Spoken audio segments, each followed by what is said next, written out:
Hi, I'm Dan Abe, executive producer at 343. And this year at E3, we're really excited to announce Halo Anniversary to the world. We wanted to give an example of campaign, so we used Silent Cartographer to really highlight some of the exciting features we're developing for the game. And now we want to share this with the rest of the world. So this is really your chance to get a behind-the-scenes peek at what we're doing with Halo Anniversary. Hope you enjoy. Okay, so let's dive right in and take a look at Silent Cartographer. This is exactly the same demonstration we gave to the press at E3. In fact, this is exactly the same build. So the exciting thing is that this build has come a really long way since we showed this at E3. It's kind of funny for me to look at it now and say, hey, the game looks much better now. So the first thing you're going to see immediately on the fly-in is the graphical upgrade. I mean, the game looks fantastic. We spent a lot of time really lovingly bringing this into the current generation and, working very hard to make sure that this looks like a current generation title, something everyone can look at and just say, wow, this game looks fantastic. But the big test is really, how does it feel? So let's take a look. So we're going to charge the beach here. First thing you're going to get a taste of when you pick up this game and start playing is that this plays exactly like the original.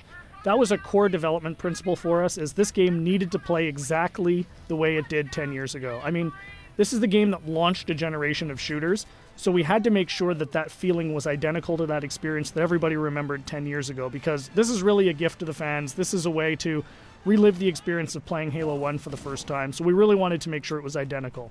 And the way we did that was actually a fun technical trick. We're actually running portions of two engines at the same time. So the underlying code, the code controlling how the game feels, how the AI reacts, all of that stuff, is a lot of it's the original Halo 1 code, and that was really the best way for us to ensure that the game played exactly the same as it did 10 years ago.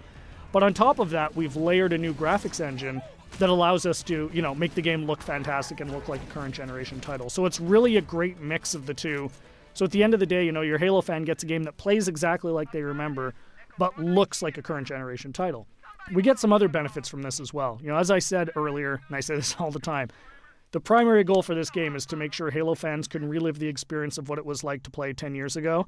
And one of the big tools we have in our box to do that is Classic Mode. So what's Classic Mode? At the touch of a button, you can swap back and see how the game looked 10 years ago. So here it is. This is, Halo 1 10 years ago.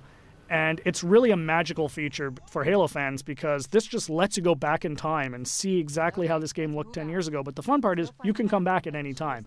So Classic Mode gives you the ability to go back and forth whenever you want at the campaign. So one of the things that's fun to do is get out to a spot like this that, just looks beautiful. You've got the water, the sun reflecting over it, the Halo ring in the background, and say, hey, what did this look like 10 years ago? Touch a button, and there it is, right? I mean, it's really, really, really a lot of fun to go back and forth between the two modes. And this is something I personally get the most excited about. And I think, the fans are really going to love it too. This was definitely a big win at E3. As you can see, the other benefits you get from the new version is you've got the splash effects, the dust effects as you get back onto the beach. The game just looks great. The other thing that's fantastic is for the first time, we're going to have co-op over live for the campaign. So you can hop onto the Warthog with a buddy and just plow through this game and, start mowing down grunts and elites and, just team up with a friend. Get on, go, hook up on live and play through the campaign together. And, we think people are really going to love that too. I often say, what would Halo 1 be without the Magnum? And, of course, the Magnum's back. Everyone remembers that fantastically overpowered pistol that just enabled you to walk through and just mow through hordes of enemies. Tremendous amount of fun. So, we're excited to bring that back as well. Again, you can see the game plays exactly the same as it did. Cannot highlight that enough. That was really, really important for us to make sure that this game played the same as it did, because this is really an iconic game. This is the game that convinced a lot of people, myself included, that you could actually have a fun first-person shooter experience on the console. I mean, I was a hardcore PC shooter guy, who said you're never going to make a game on the console that is going to, make me want to play. And this is the game that changed my, my impression of it. And it's the same for millions of Halo fans. And those fans, that's who this game is for. This game is really a labor of love for us here at 343, and we're really excited to be able to present it to you. So there's your sneak peek of Silent Cartographer. Really just the tip of the iceberg. We've got a lot more features we're going to announce as we get closer to launch. Come to Halo Fest at the end of August and see the whole game in action. See you then.